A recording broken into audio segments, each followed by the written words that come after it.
What's up? Welcome to the RUDIS Wrestling Podcast, brought to you as always by RUDIS. Matt, obviously, I had a wild weekend, to say the least. So I guess that's probably what we'll start off discussing. How was your weekend? My weekend was spent waiting to watch you, Ha to be ha. honest. I don't do that too much, so Yeah. I don't say that, but yeah, just leading up to it was kind of a weird weekend. No real college wrestling going on. It's kind of the None. There was, space there in. was nothing. Yeah, I mean, outside of the state tournaments that are going on, but as far as college wrestling's going on, there's that. This is the gap week in between. Next week or this week obviously is D2 and D3 nationals, along with all the Yeah. D1 championship qualifiers, and so yeah, not a lot going on. So I guess your fight fell on the ideal weekend Yeah, where it was people pretty much were. all, it was pretty much all wrestlers on my card. Obviously, it was myself. I was a wrestler, Tyron Woodley, John Jones, Cody Garbrandt was I think he was an Ohio State champion actually. Yeah, it was a two or three time state champ. I think two-time Yeah. state champ. So Yeah, we had a lot of wrestlers on the card, that's for sure. yeah. Um, With some so mixed results, unfortunately. yeah, Tyron came up well, I guess Tyron came up a little short, and but the guy he lost to for wrestling purposes was a wrestler, so it's not like we lost the belt to a non-wrestler. True, he was a D2 champ, right? Marty was a D2 champ, yeah. Yeah, yeah. So, yeah, so you wanna talk about my fight, or we'll just I wanna talk about I sent you a couple articles last night. Obviously, one of them is the Big Ten seeding. I think we talk about that at some point because there's just an exceptional amount of really, really good brackets, that we can look at. And then I sent you a text, I'm sorry, a screen I not a direct message tweet. Sorry, my forms of communication are getting mixed up. About the Chandler Rogers Joe Smith wrestle off, which we talked about that. I'm just So like, I John Smith's a damn genius, but I'm so annoyed about it. Well, I guess we finally have some clarity, right? The past couple weeks, I think 3 weeks now, we were trying to figure out what's going on with Okie State. What are the final moves going to be? And it looks like, yeah, we could touch base on that a little later, but yeah, we finally got some clarity about what Okie State's actually going to do for the postseason, what their lineup's going to look like, and yeah, so it's looking like Joe Smith is down at 65, and Chandler Rogers is the odd man out. Yeah, which and now Chandler's screwed because Jacoby's coming down to 74, and I thought Jacoby was great at 84. So I think I would have less of an issue with it if Jacoby stayed at 84. Chandler could then wrestle 74, and there's not too much of a difference there. But now I guess you put Gear in the lineup, and Chandler Rogers, who's a senior, who's one of their most exciting wrestlers, is just crap out of luck. Yeah, yeah. That's So rough. that is rough, especially for a senior, two-time All-American. I mean, that's a tough way to go out. But that's not atypical when you're talking about big-time programs with a lot of depth and a lot of talent, and everybody's trying to position themselves as best they possibly can for the team race. So, he's not the only one. I mean, if you look at Penn State, they've got a two-time All-American at heavyweight that's not Yeah, not in the true. lineup. Um, yeah, there's Ohio State has some Yeah. similar issues, not Oh, it's, probably as far as the level of it's more talent, but sad though because it's the last week of the season, Matt. We're one yeah, week it really away. is. Yeah, 1 week away. yeah.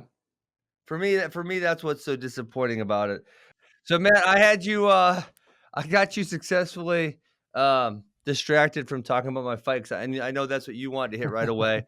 Um, I got to talk about Chandler Rogers, Joe Smith, which is what I was interested in. So, we're both gonna get what we want. So you know what? I'll just let you interview or you interview me as opposed to me interviewing myself.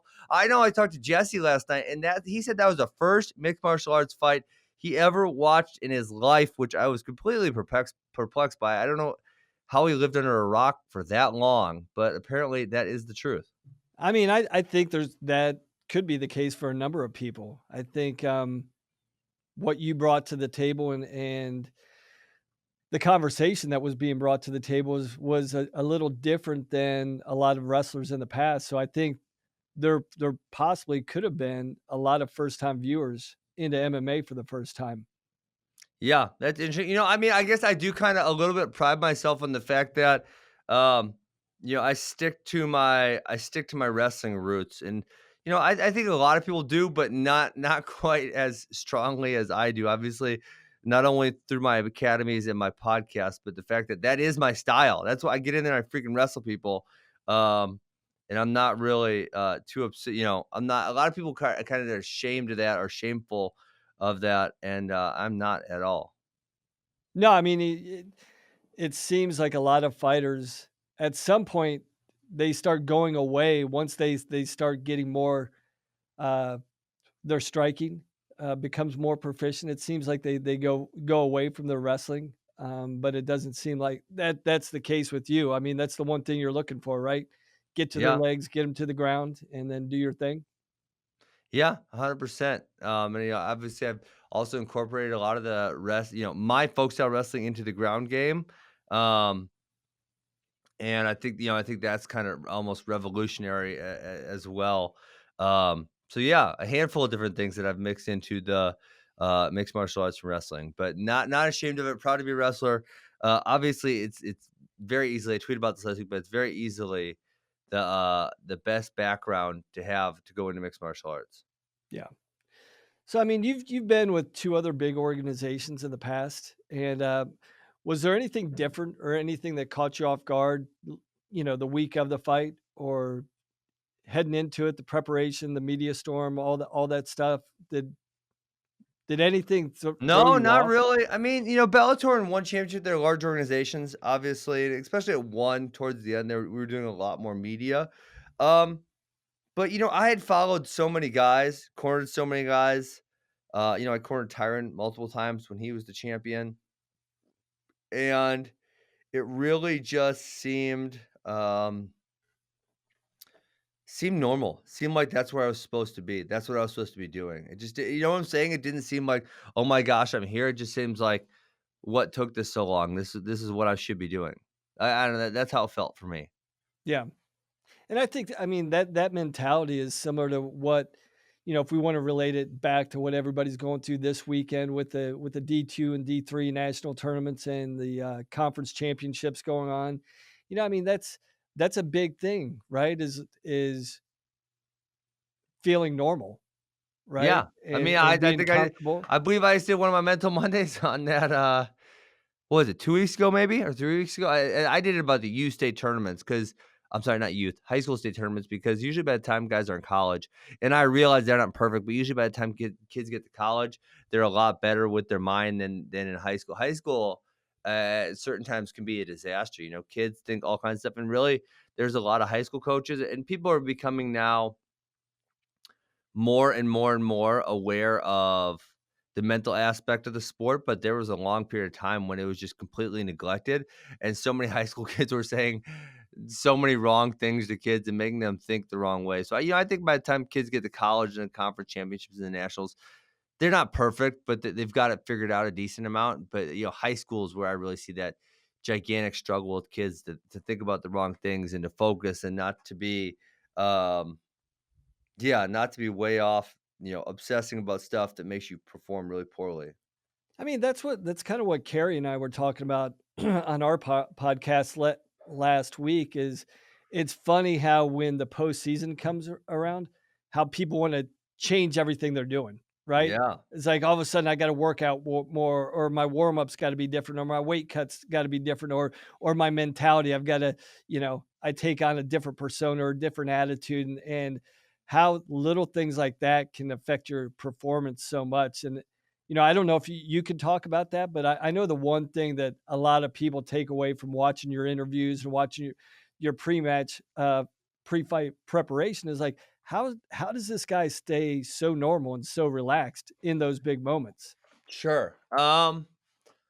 Man, I really think it's just a focus on it. It's like if you wanted to focus to do anything well, you got to really think about it. And I've thought a lot about that aspect and thought about what makes me relaxed and what I need to think about. And I mean, because really, I said this, like, someone said, like, they couldn't imagine losing or something, right? When I was doing a media interview, I think on Wednesday or Thursday, it's like, well, listen, I understand. I understand that I can win or lose. And that should be perfectly well understood. It's not hard to think about. When you go into a contest, you can win, you can lose. And where people get caught up in that is they start obsessing about what happens if they do lose, right? And so we go back to the high school kids. Oh, if I lose, my teammates are going to yell at me. My coach is going to be disappointed. My dad's going to be mad. My girlfriend's not going to love me, and they go into all this just plethora of things that are not relevant to the outcome of the contest. And so while you can acknowledge that the outcome is going to be a win or a loss, for me, it's acknowledging that, but then ignoring it, right? I acknowledge the fact that I could lose, and I choose to ignore all the things that come along with that. And then, Does that make I any mean, sense? Am I making sense, no, or am I talking no, crazy? it makes complete sense, and I think there could be the same conversation on the other side of the game. Is like some people focus on winning way too much too, right?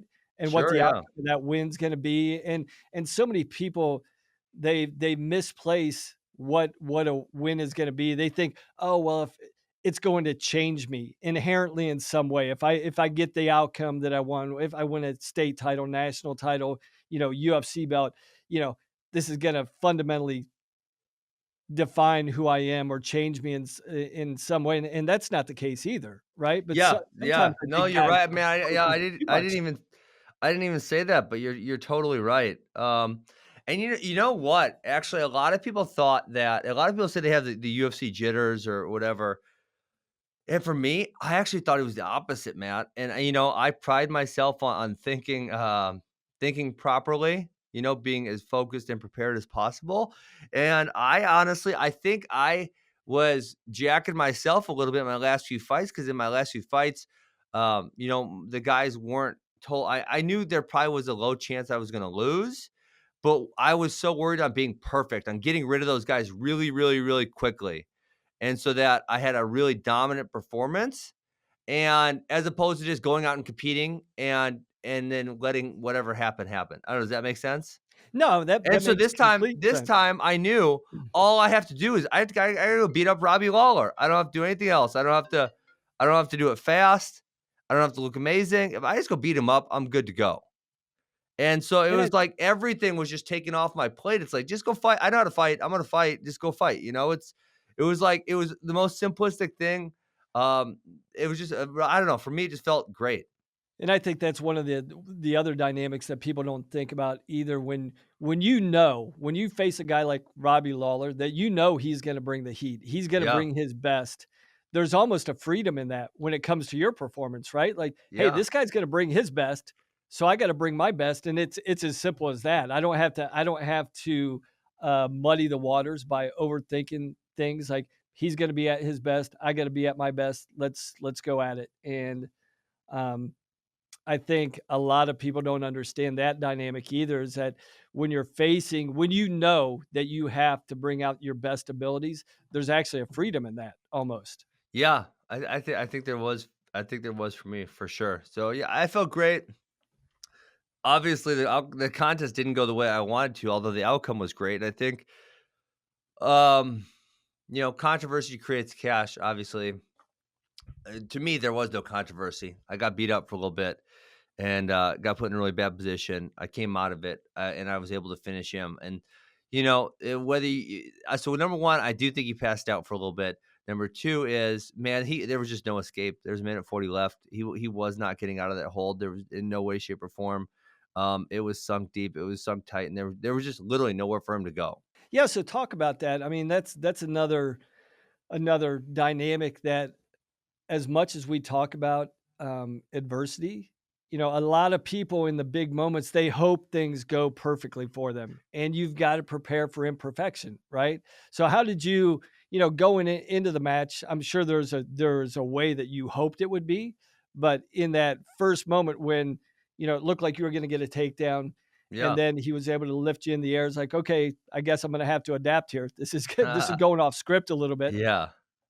Yeah, I mean, so right off the bat, actually, right away was perfect. I had a double leg. He sprawled. I dragged and I kind of almost took his backwards right off the bat. And then what happened was he slipped his arm out, and I underestimated the amount of power that he was gonna generate, and the last person that I felt was that strong, like, just it's a explosive kinda strong, um, was Isaiah Martinez, the kinda guy that can get you up and down really, really fast. Yeah. There's a lot of different kinds of strength, in my opinion. There's a lot of different kinds of strength, and getting someone up and down fast, that is a very specific kind of strength. And so when he did that, I was kind of out of sorts, and then he also caught my wrist, which then allowed him to have a whole bunch of free shots on me, which sucked. And with my free hand, all I was trying to do was capture his wrist, and I was not able to do so. So, I took a whole bunch of shots before I was able to eventually turn my back, free my other arm, and then finally get a hold of him. Well, I mean, I guess the one question that a lot of people had in their mind coming up into this fight is like, "Hey, can Ben take a punch?" And I guess you answered that pretty definitively, right? Yeah, you know what? Some of these dummies in MMA, they think the whole point is to go prove how tough you are. And to me, that's not. Like, I'm very happy that to this point in my career, I haven't had to prove my toughness. I'm very happy about that. And I kind of hope I don't have to prove it again. But at the end of the day, that is for me, that is an asset that can be at my disposal if it has to be. I don't think there's a lot of people, that would have survived that onslaught, that would have kept fighting, that wouldn't have just made the decision to cover up instead of keep trying to, escape and get out of there. Um, so yeah, I obviously I had to work hard to get free, and I did, and I stayed tough, and then I got right back to what I needed to get to. I mean, in that moment, when you're getting when he's unloading on you, is it similar to a wrestling situation where when you get put in danger, everybody has to make a choice, right? I've always said like getting pinned is a choice, right? Like if you allow yourself to get pinned for a Hmm. split second, you make up your mind like, okay, I'm gonna give in to this, right? Well, I haven't been Um, pinned in a folk style match, so I can't really I can't really right. relate to that. But I'm just Uh, saying, like, even like in like when you're turning a guy, at a certain point, the guy's got to give in, right? you And know I guess what? that's I what actually feel opposite about that, Matt. As a really, pinner, okay, so I feel at a lower level and maybe against the worst guys that I can create so much pain that they're gonna go over and pin, and get pinned. But what I feel at a higher level is with most of those type of holds, they know the referee's gonna stop it, and they're willing to right? endure whatever it takes before they stop it. So really at a higher level, and what most of my cradles are based on is me getting to the position and attacking them before they realize what was happening. You know what I'm Gotcha. saying? Because Yep. once I have you balled up so tightly, there's just no way you're not going to your back. It's not a toughness thing. It's impossible. So for me at a really high level, I think at a lower level, there's a lot that pain has to do with it, but I think at a higher level, it's opposite. And so, and I think fighting in that sense is different. Um, because you have a lot of different things, right? You could cover up, you could try to give your back to give up the choke. I mean, a lot of fighters do that because it's like it would be more honorable to say, "Oh, he just caught my neck and choked me," as opposed to saying, "Oh, I just curled up in a little ball and acted like a little bee and chose to lose." Yeah. That's not very honorable, obviously. But for me, it's like I honestly, and once we asked that, like, were you worried about the referee stopping? Like, that didn't even cross my mind. What crossed my mind was I need to freaking get his wrist, and I need to get my other hand free so I can get back in here and fight. That was literally all I was thinking. I wasn't thinking about anything else. Um, Yeah, so because yeah, in the sequences after that, and we can start talking about the choke and all that, but you know, as a fighter, there's a responsibility that you have to show to the referee, right? yeah, I mean, yeah, when he was dropping those bombs on you, you knew, like you could tell when I was watching, it's like, yeah, Ben's stunned, Ben's dazed, but he also knows he's got a responsibility, yeah, yep, being in danger. And I thought you showed that responsibility by making contact or yeah, initiating movement. I mean, you showed that to the referee, it looked yeah. like. Absolutely. So, yeah, that was what I had to do. Got it done, got out, got the choke, called it a night, and spent a nice Sunday in Vegas. And then I came home yesterday, and now I just want to talk about some wrestling. Are you satisfied with the fight talk? Because I want to Well, talk let's about some talk about wrestling. the choke. Let's talk I about want to the talk about choke some. real Okay, quick. The choke. Yeah, And then let's talk I about know you wrestling. don't want to talk about it, and this is our one opportunity. We don't ever really talk. I mean, this is a wrestling Yeah, podcast. We love to talk about wrestling. This is our one opportunity, and then we can move on to other sure, things and talk to wrestling. But with not a lot of wrestling that results to talk about over the weekend, I think this was a good platform to actually. This is what a lot of people they want to hear what your thoughts were on the fight. They want to know what your experience was, and as it pertains to you, as it pertains sure. to the sport of wrestling. And so the choke itself, um Yeah. take us through that sequence a little bit. Um, yeah, I mean, at the end of the day is he just, I was didn't How much, I guess what I would like to ask, how much of it was reactionary when you got the choke, or how much were you actually looking for that, or you just I wasn't I was trying to get hold of his neck and he kind of just slipped out and it slid me right into the perfect position for that what we call a bulldog choke. And I had it locked up really, really, really, really tight. And so you could see in that first squeeze, he like kind of faints or he goes unconscious and his arm drops. And then the thing that I think a lot of people are where they got confused is that I man, the ref came at me, and I had a lot of things. I almost thought when the ref came at me, I almost thought there's no way this is really over already, right? And so I kind of relaxed. And with the blood choke, sometimes that's all you need. And so anyway, these people on the internet are saying once you're out, you're out. Like that's just not the case. I mean, there's been a handful of times because I do tend to fight chokes too long in practice if someone gets them on me. And listen, you fall asleep and you wake back up like almost instantaneously from whenever the person releases. It's just not it's not like you're out for 30 seconds or anything. So people are totally confused about that. and you Um, have and you have an automatic reaction too. It's almost like all your reflexes, yeah. jump, where he looked like he jumped to his feet right away. That was a reaction to coming to, Have you right? ever been choked out in a wrestling match, Matt? Not in a wrestling match. Me and my brothers used to choke each other out for fun. Um, Really? I guess yeah, you grew up with a bunch of boys. You got that stuff going on, huh? yeah. So, And you were the yeah, youngest, weren't you? So you got picked on I a lot. I was number 3 out of 4, so I got choked out by a yeah.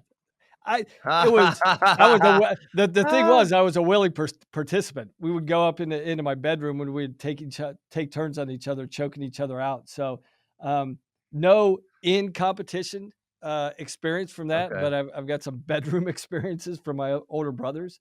Yeah. Um, but I think the other thing that people wanna for me, my takeaway that people minimize is like there's a big distinction between getting knocked out, the severity of getting knocked out as opposed to Oh, that's so much. choked It's out. not even the same. It's not even worth discussing. It's not even the same thing. Yeah. I mean, we just had a kid. We had a kid. One of our kids got actually. The referee wasn't paying attention, and I'm sure you know this position. So one of our kids got headlocked, but right away he bridged over the top, so he was kind of belly down, and the kid held onto the headlock. Oh, You know what? geez, that's tight. Yeah, and he got and the ref wasn't paying attention, and he got choked out.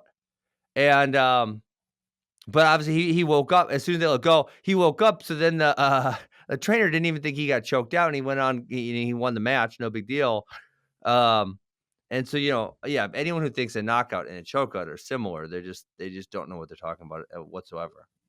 Yeah, and the other thing that I don't think people were given credit for is your grip strength is phenomenal. Like they don't know. Like people are like, oh, he was gonna burn out. He was gonna burn out. No, you could have kept applying that pressure for another 2 minutes. Oh Like it was yeah, I had 2 minutes I only left. thought it That's was what I'm saying. There's nowhere he was going.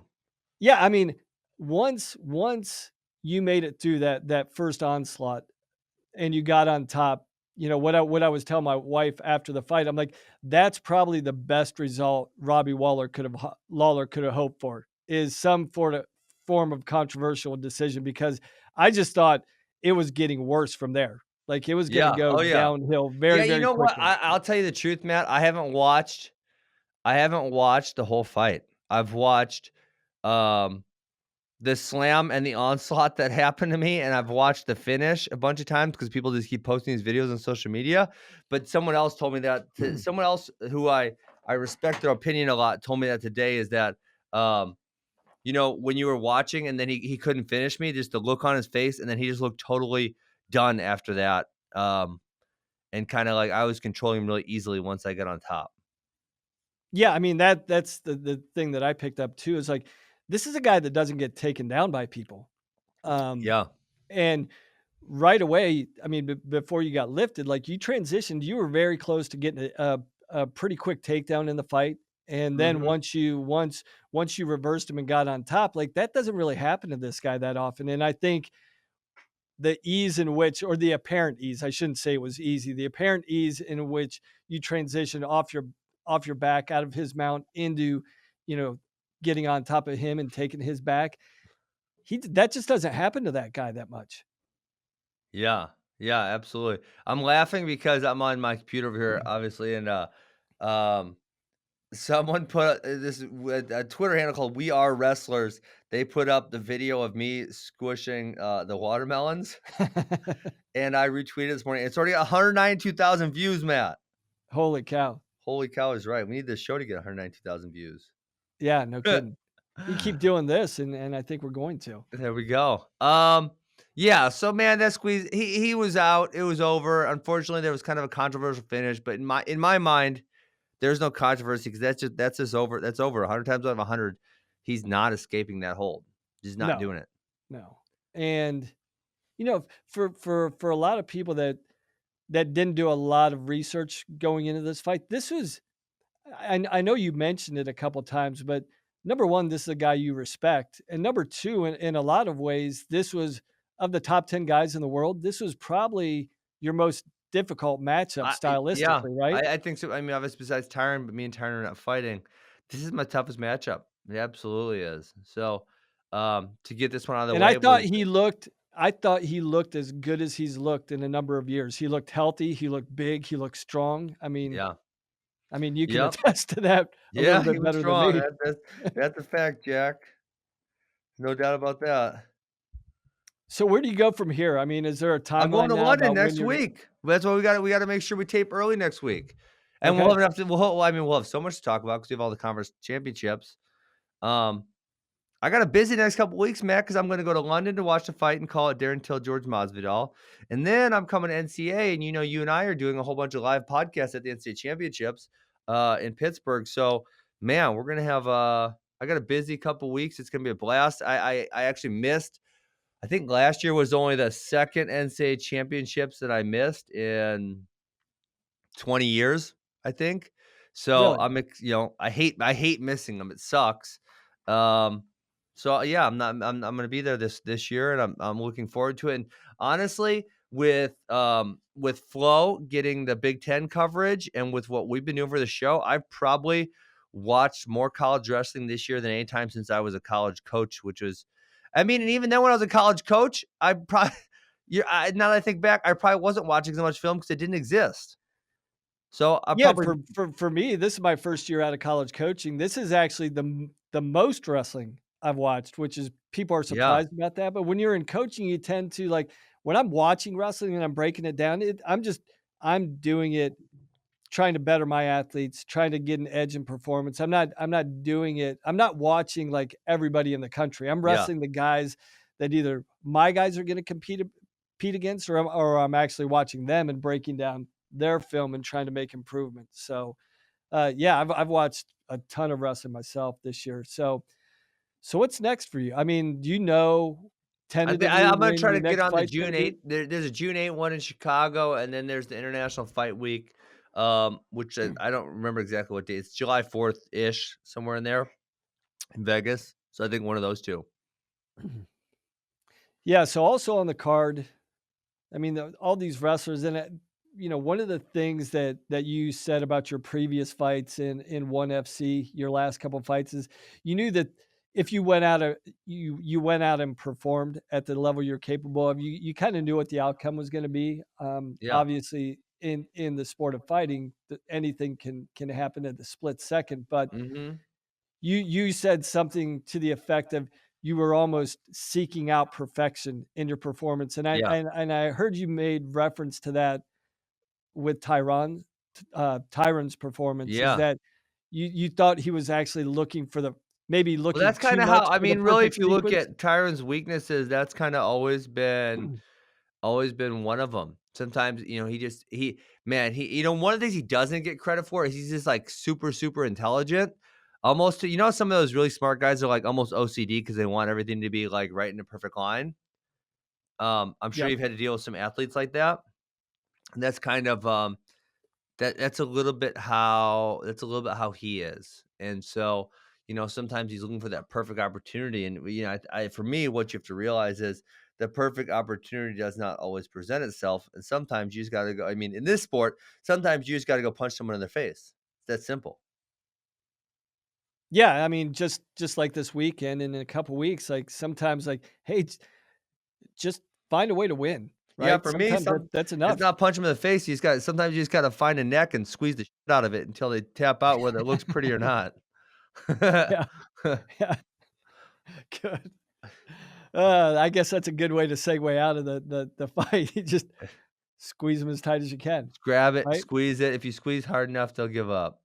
Sometimes in Yeah. wrestling, I picked up this quote from Greg Strobel, a long time ago. My brother used to coach with Greg at Lehigh, and to simplify the sport, he would just tell his guys, like, "Pick leg up, throw leg down." Sometimes it's I as love simple it. as I that. love it. Yeah, I used to say not the exact same thing, but I used to say, "It's simple. All you gotta do is just go grab his leg."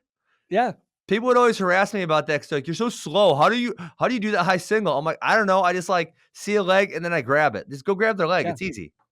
yeah. Squeeze guy's head. I love it. I love it. Oh, man. Okay. Well, we So, started talking about Chandler Rogers, the Okie State, how things are I guess they played out. I guess this is what they're yeah, doing, it's right? done. Let's go to the Big Ten seeds because I love some of the brackets here. Yeah. Um, just kind of run through, some of them, Matt, it's like, man, quarters from the quarters on, we're gonna have really good matches.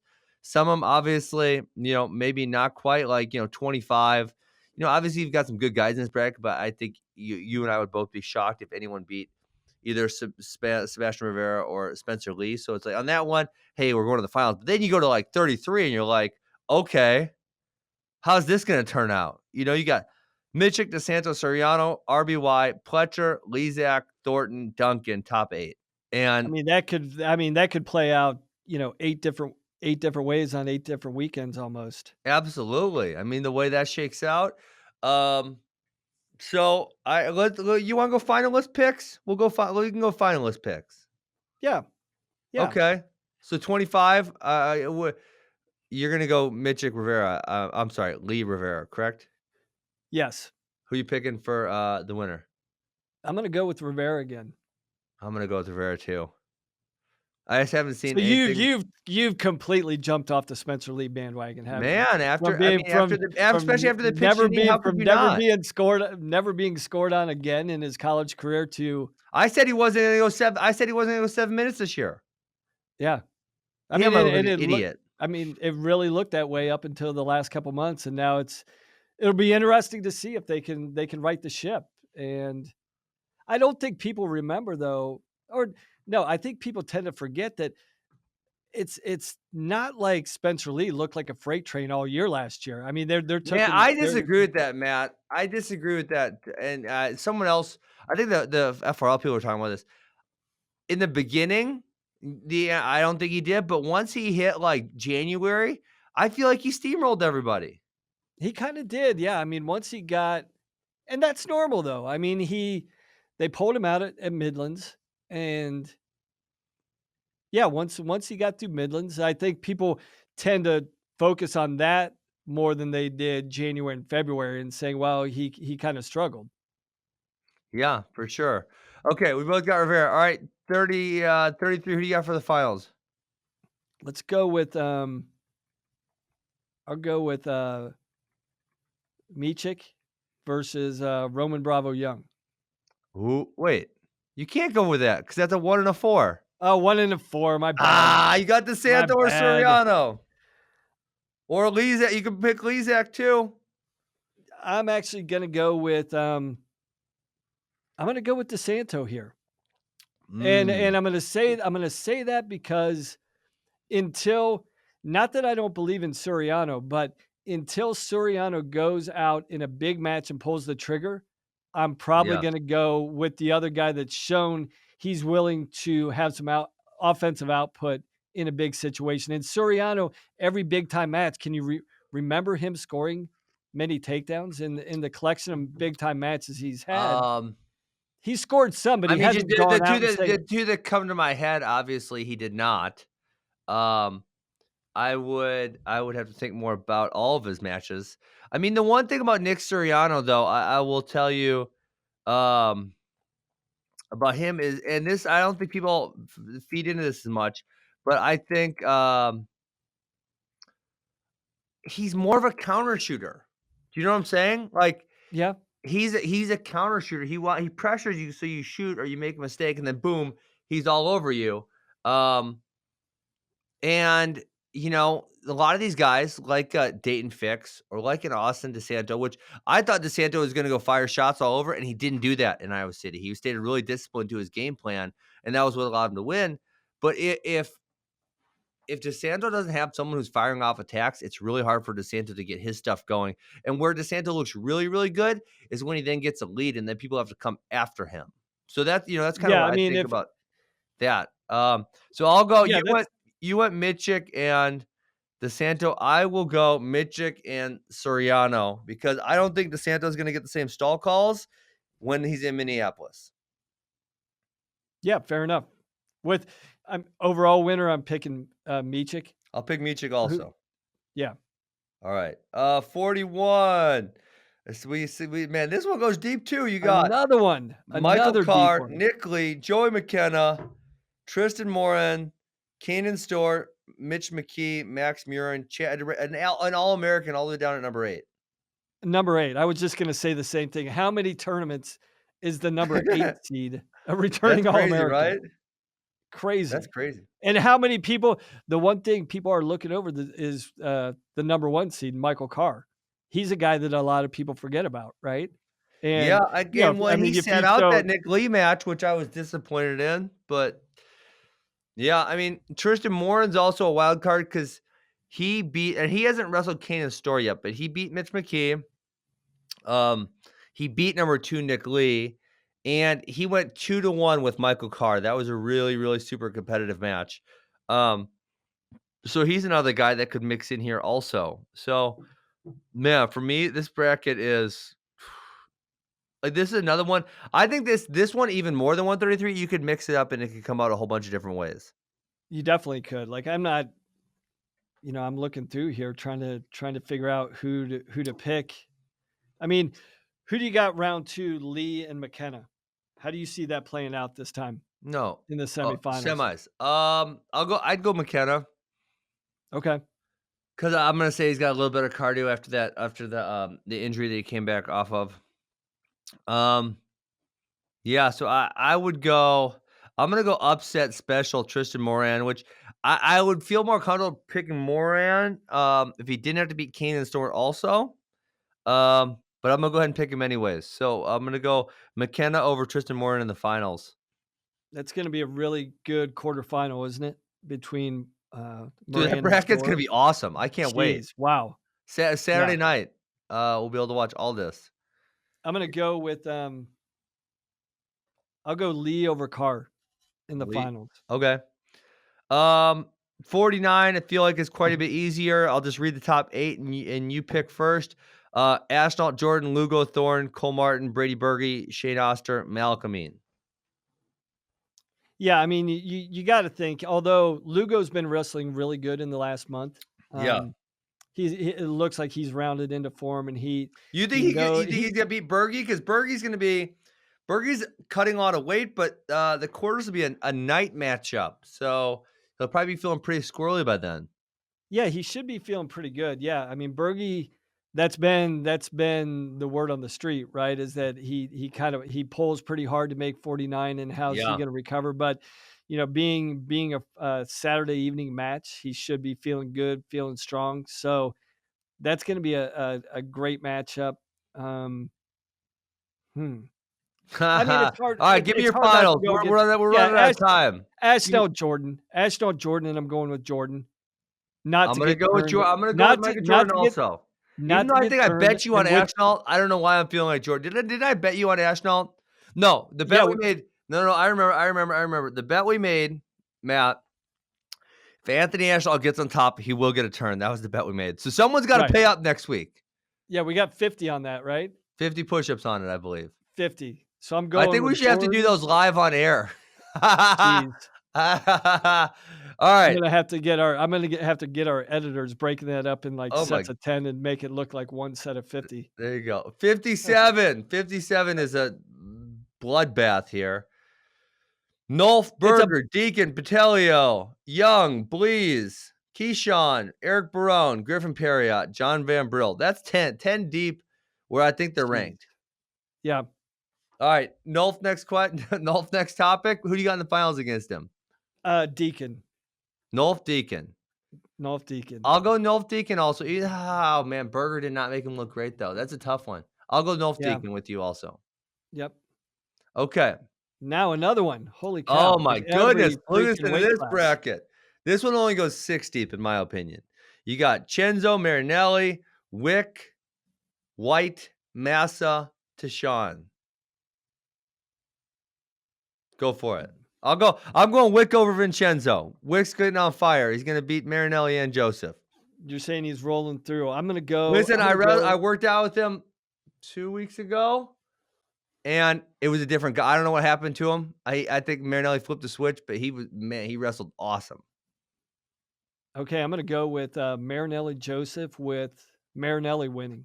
Ooh-wee. Wow. All right. We got 74. We loosen up a little bit. A I'll little. go top 8. Hall, Amin, Lighty, Labriola, Skatska, Smith, Christensen, Hughes. Now, do we want to throw Tommy's pick in here? Because he came pretty big last night. I just don't see it. I mean, I don't see it happening. The one thing that I don't like, So for all of you guys that don't know, last night Tommy texted us and he said he's got Ethan Smith in the finals for Ohio State. And yeah, I was like, well, if you're gonna he's go not that beating big, Miles Amin. go Just bigger. stop. Just stop. I was like, if you're gonna go that far, Tommy, go all the way and say he's gonna win the whole thing. If he's gonna beat Amin, go ahead and say he's gonna beat Hall too. Yeah, I mean, Ethan Smith had some really big wins this year, but yeah, He wrestles really, Miles really Amin's hard. really good. I don't see it happening. Yeah, it's hard not to say in this. I mean, I'm going Hall, Amin with Hall winning. I got it. I agree. Yeah. All right, 84, another good one. Martin, Shakur, Venz, Parker, Wilkie, Reinhardt, Embry, and Max Lyon. I'll go. I think Miles Martin's proved he's a step above. I got Mason Reinhardt upsetting Taylor Venz in the quarters, but then I got Shakur making the finals. So Shakur, Miles Martin, in the finals.